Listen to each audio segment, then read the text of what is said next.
नमस्कार. सातारा जिल्ह्यातलं फलटण तालुक्यातलं एक उपजिल्हा रुग्णालय गेल्या काही दिवसापासून गाजतंय.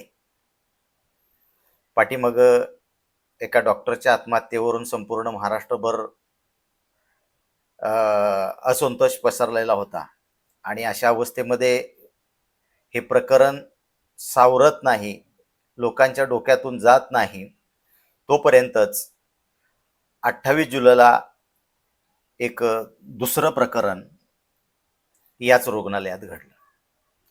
ते प्रकरण असं होतं की 28 जुलै राजेंद्र रुपनवर नावाचा तरुण डॉक्टर या रुग्णालयामध्ये ड्युटीवर होता.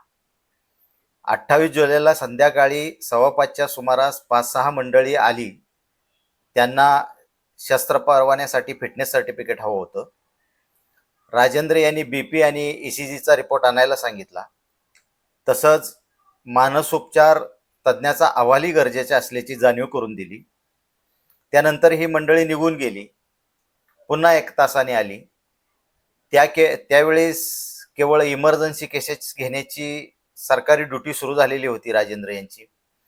त्यामुळं राजेंद्र यांनी त्यांना दुसऱ्या दिवशी सकाळी 9 वाजता येण्यासाठी सांगितलं.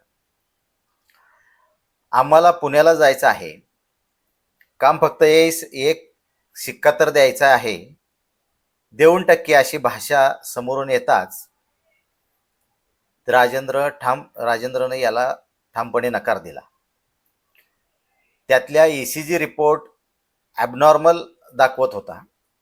मग इथल्या सिनियर डॉक्टरांचा नंबर मागितला. त्यावर राजेंद्र यांनी नकारार्थी मान हलवली. समोरच्या मंडळींना फक्त रोखून बघितलं. बाहेर शिपायाकडून या लोकांनी जाऊन नंबर घेतला. कॉल लागताच 5व्या मिनिटाला मदने मॅडम घाईघाईनं रुग्णालयात आल्या. त्यानंतर मॅडमनी सांगितलं की ही जी व्यक्ती आहे हे सावंत साहेबांचे ओवसडे आहेत आणि मॅडमनी घाईघाईने शिक्के मारून सर्टिफिकेट तयार करून देऊन टाकलं. आपले वरिष्ठही आपल्याला बाजूनं उभा राहताना दिसत नाहीत. यावर राजेंद्र यांनी आपल्या नोकरीचा राजीनामा मदने मॅडम यांच्याकडे सोपवला. परंतु मॅडम आल्यानंतर उलट भयंकर प्रकार घडला. आरोग्य उपसंचालक आणि सिव्हिल सर्जन यांच्याशी मोबाईलवरून बोलणं झाल्याप्रमाणे तुम्हाला फलटणमधून कार्यालयीन वेळेपूर्वी कार्यमुक्त करण्यात येत असल्याचं पत्र दिलं.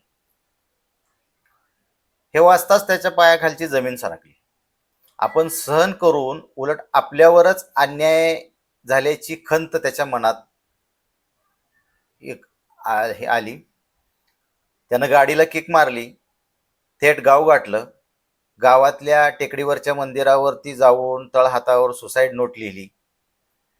त्यानंतर कागदावरही ते लिहून ठेवलं. त्याचे फोटो काढून व्हॉट्सअपला स्टेटसला तसंच फेसबुक इन्स्टा स्टोरीला ठेवले. मोबाईल एअरप्लेन मोडवरती टाकून आत्महत्या करण्याचा विचार करू लागताच पाहुणे मित्र पोलीस त्याच्या शेवटच्या लोकेशनवरून त्या टेकडीवर पोचली. त्याला समजून शांत करून खाली घेऊन आली. दुपारनंतर पोलिसांनी राजेंद्रची तक्रार दाखल करून घेतली. स्वतःला माजी मंत्री सावंत यांचे पीए म्हणून घेणाऱ्या प्रसाद कोंडे देशमुख परदेशी यांच्यासह इतर बॉडीगार्डवर गुन्हा दाखल केला. दरम्यान हा प्रसाद कोंडे हा प्रत्यक्षात पीए नसल्याची कुणकुण डिपार्टमेंटला लागली. विशेष म्हणजे फलटणच्या रुग्णालयात डझनभर सीसीटीव्ही असताना केवळ मॅडमच्या केबिनमधील कॅमेरा नेमका बंद का होता हा एक प्रश्न आहे. मीडियात गवगवा झाल्यानंतर याच मदने मॅडमनी घाईघाईनं लगेच दुसरी ऑर्डर काढली. फलटण रुग्णालयात कामावर हजर होण्याची राजेंद्र यांना एक लेखी ऑर्डर दिलेली. परंतु राजेंद्र त्याच्या भूमिकेवर ठाम होता, कारण त्याला जून महिन्याचा पगार निघालेला नव्हता.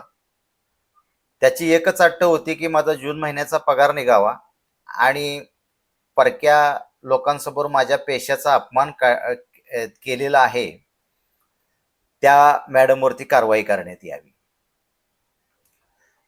या 2 मागण्या त्यानं रेटून धरल्या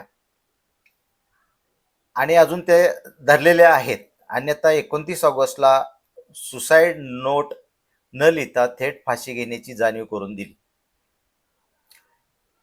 मॅडमना सिव्हिल सर्जनच्या खुर्चीवर बसवण्यासाठी काही राजकीय ताकद एकवटलेली आहे असं चर्चा चालू आहे. फिटनेस सर्टिफिकेट फक्त जिल्ह्याच्या ठिकाणी देण्याचा नियम असताना परस्पर तालुका पातळीवर खटाखट सक्के मारणाऱ्या मॅडम राजकीय ताकदीवरच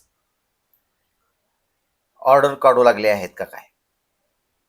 बलाढ्य अशा सत्तेच्या हत्तीसमोर राजेंद्र सारखी इवलीशी मुंगी काय करू शकणार? परंतु थांबा, ही मुंगी जेनजी युगातील आहे. सोंडेत घुसून जेरी सांडण्याची तयारी ठेवणारी आहे.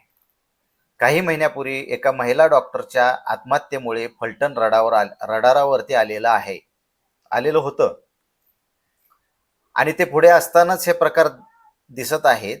राजकीय मंडळी जर सरकारी दवाखान्यात आली तर त्याला VIP ट्रीटमेंट द्यायची आणि गोरगरीब लोकांना तासन तास रांगेत उभा राहावे लागत असेल तर हा बदल कधी होणार हा प्रश्न आहे.